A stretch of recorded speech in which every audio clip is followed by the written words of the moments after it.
Alors, je suis Anne Faujour, consultante en parentalité et formatrice, membre du réseau Parentalité Créative depuis 2016 et je suis sur l'île de la Réunion.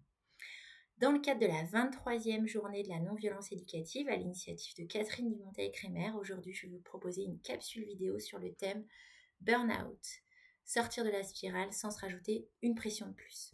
Aujourd'hui, on est immergé dans une société qui, à bien des égards, contribue à ce qu'il y ait de plus en plus de burn-out. En tout cas, c'est de plus en plus fréquent, que ça soit à titre professionnel, parental, je vais parler de ça aujourd'hui, mais c'est aussi vrai pour le burn-out scolaire, autistique, militant, du proche aidant. C'est vraiment un phénomène qui augmente. De plus en plus, nous sommes nombreux à être face à des situations où ça devient trop, beaucoup trop, et on craque d'épuisement, de saturation, d'isolement, de perte de sens, de paradoxe, d'impuissance. Et le profil du parent qui est en train de vivre un burn-out parental, c'est loin d'être ce qu'on imagine naïvement, un super parent ou un mauvais parent ou un parent fragile. C'est surtout un parent qui s'épuise pour diverses raisons à la fois individuelles et surtout et beaucoup des raisons qui sont complètement sociétales. C'est extrêmement fatigant de prendre soin d'un petit ou même d'un grand, d'être réveillé, d'être attentif, d'être soucieux. Et c'est aussi épuisant d'être un parent qui lutte contre son enfant pour qu'il mange, pour qu'il dorme, pour qu'il travaille, qu'il fasse ses devoirs à des horaires précis. Bref, ce qui est épuisant surtout, ça va être de vouloir que notre enfant y rentre dans les cases de cette société.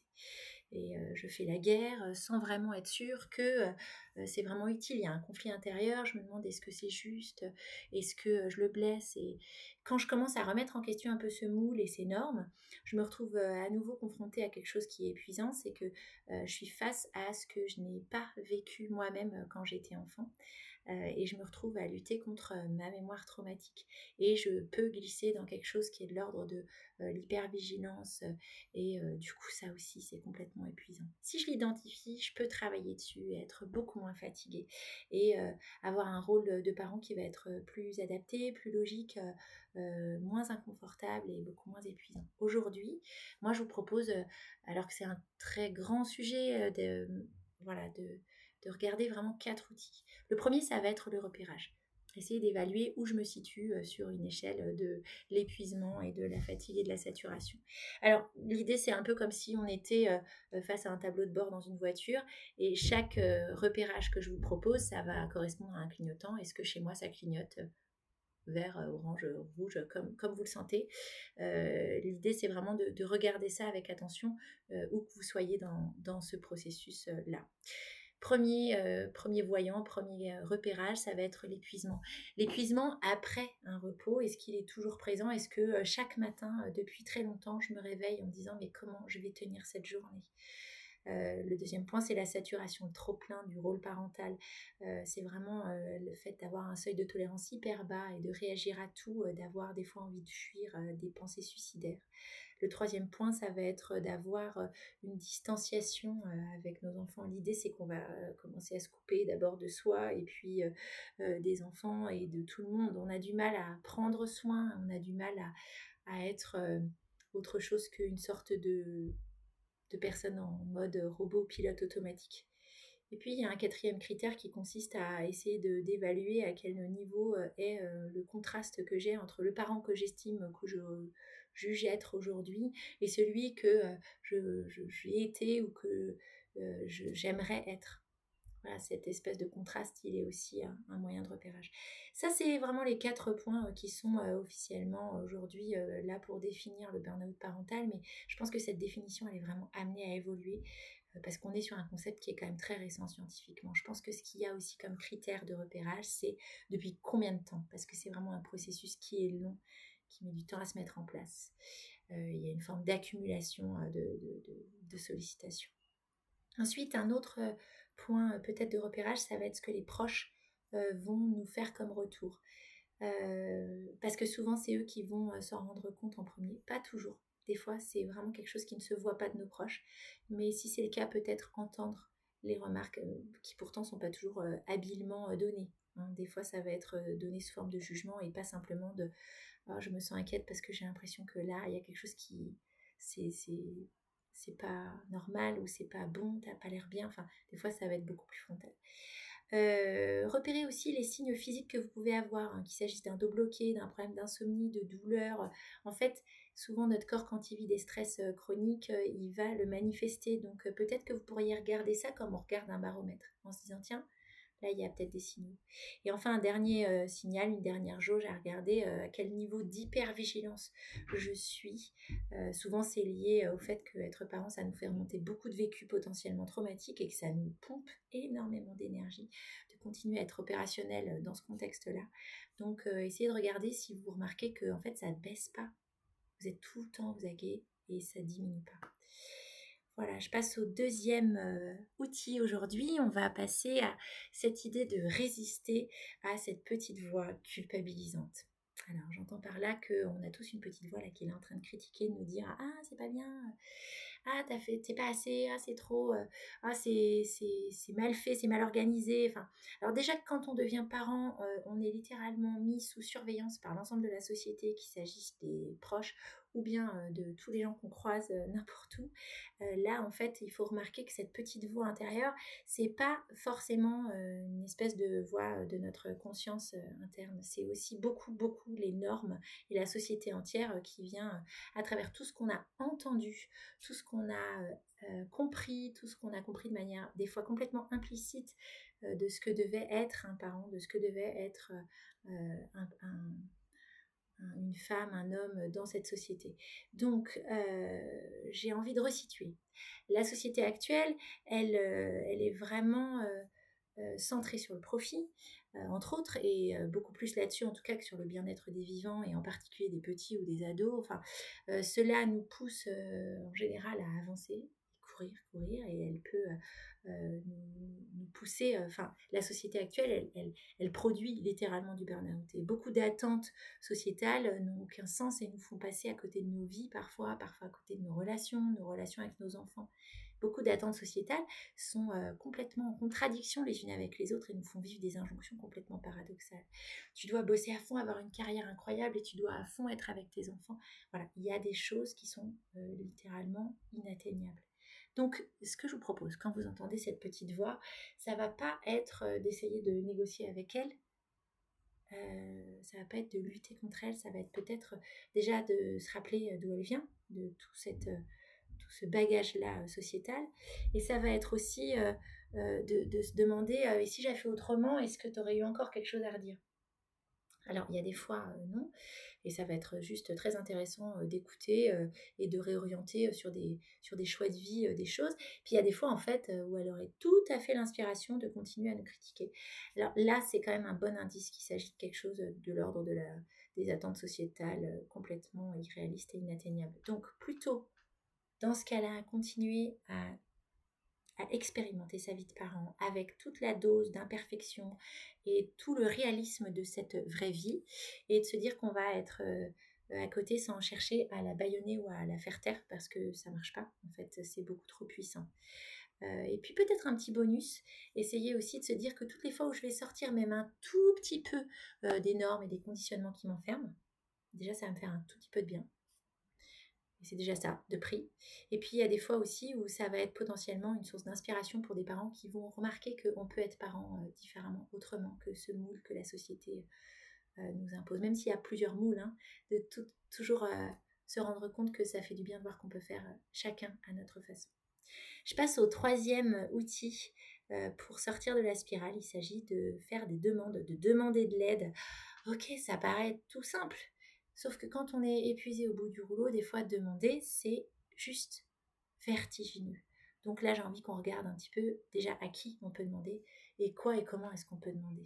Soit vous avez déjà identifié autour de vous ne serait-ce qu'un ou deux alliés à qui vous pouvez demander, donc peut-être sauter l'étape ou regarder à nouveau la liste des personnes à qui vous pourriez demander que j'ai envie de vous proposer. Soit effectivement, rappelons-nous que cette exploration à qui demander, ça va nécessiter une dose de tri et une dose de persévérance parce qu'en fait, on ne trouve pas forcément les bonnes personnes et ce chemin-là, il se fait des fois dans le temps. Alors, première personne à qui demander, notre coparent si on en a un, d'autres parents, des voisins, notre famille élargie et tous les professionnels auxquels On peut penser qu'il s'agisse, je ne sais pas, d'un rendez-vous chez le kiné qu'on a, d'un consultant en parentalité, d'un professionnel qui peut nous aider aussi sur tout ce qui est logistique, comme les TISF qui sont finançables par la CAF dans certaines conditions. On a aussi des gens qu'on peut rencontrer via des lieux où c'est tout à fait propice de se rencontrer entre parents. Alors, je pense en premier au lieu d'accueil enfants-parents, mais il y a aussi tous les tiers-lieux, les maisons de quartier, les lieux comme les associations, et puis tout ce qui est plus informel, comme devant l'école, ou en attendant pendant telle activité extrascolaire, ou simplement pendant une pause au boulot avec un collègue. Toutes ces personnes-là qu'on croise sont potentiellement des personnes qui peuvent nous apporter un peu de soutien ou nous rendre un service. Alors justement, quoi demander? Et bien là, je vous propose de se rendre compte qu'on peut demander ne serait-ce que d'abord une oreille attentive, soit pour déposer un peu ce qu'est ma réalité, peut-être simplement un peu se plaindre et sortir de cette espèce de mythe que être parent c'est juste génial et idyllique. Et puis des fois ça va être l'occasion de carrément vider mon sac, et d'autres fois ça va être aussi de demander un service, un repas, une course, un trajet en moins pour accompagner mon enfant, un contact.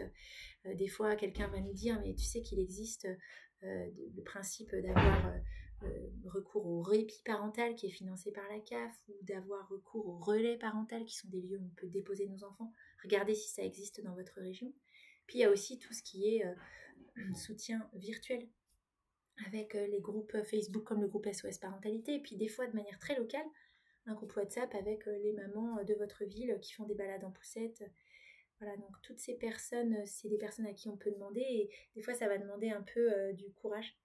Et j'ai surtout envie de vous dire que ça devrait être quelque chose, d'après moi, qu'on considérerait comme une preuve de maturité et de force d'oser faire des demandes, parce qu'en réalité, on est tous des êtres interdépendants. On passe notre temps à s'appuyer les uns sur les autres, simplement, on ne s'en rend pas forcément compte, donc ça devrait être beaucoup plus normal. Peut-être 4 choses qui peuvent faciliter un petit peu les demandes, et en particulier les premières demandes qu'on fait. Déjà, avoir en tête qu'on peut nous dire non, sortir de l'illusion que simplement on demande et on obtient. C'est déjà important de se rendre compte de ça. Et en même temps, on peut aussi nous dire oui. Donc, vraiment se rendre compte qu'il va y avoir probablement plusieurs demandes à faire et qu'on va ajuster. Si une personne nous dit non, peut-être que cette personne, elle pourra nous dire oui à autre chose, et peut-être qu'une autre personne nous dira oui à cette même demande. Je vous propose comme autre truc de commencer par demander des choses, mais vraiment toutes petites. Et puis, un dernier truc qui peut aider, c'est de demander possiblement un échange de services.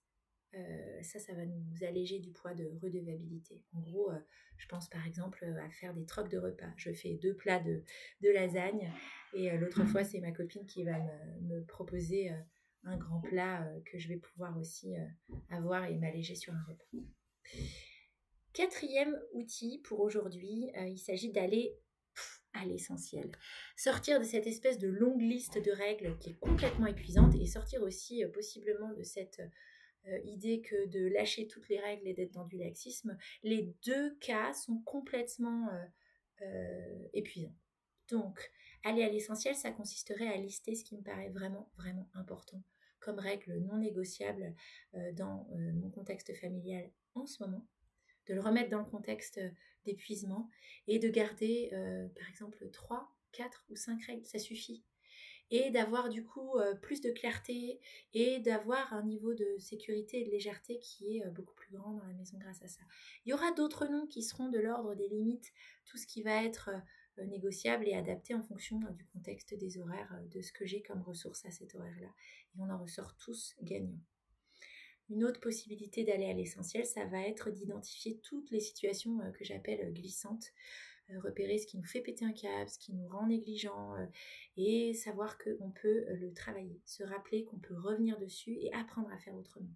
Notamment en participant au cycle d'ateliers Vivre et Grandir Ensemble, où on va travailler sur la pose de limite, travailler sur quand la colère nous emporte, par exemple.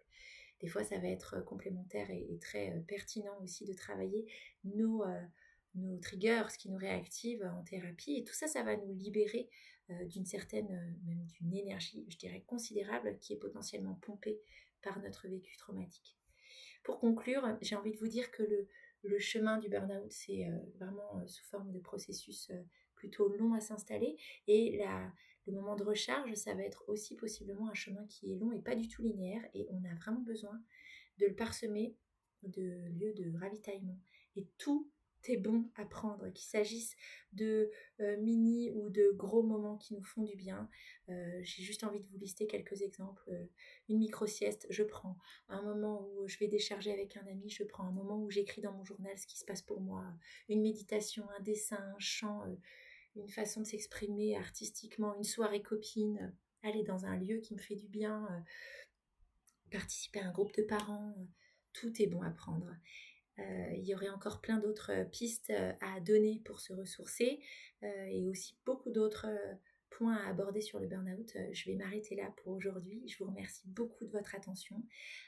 J'imagine qu'on pourrait proposer des formations aux parents et aux professionnels sur ce sujet pour que ça soit mieux appréhendé et qu'on puisse accompagner en se mettant moins de pression quand on en est à ce niveau d'épuisement. Je vais répondre à toutes les questions qui vous viendraient sur le groupe SOS Parentalité. Pour plus d'infos, rendez-vous sur le site parentalitécréative.com. Mes coordonnées, les liens, tout ça, ce sera dans le descriptif. Bonne continuation. Au revoir.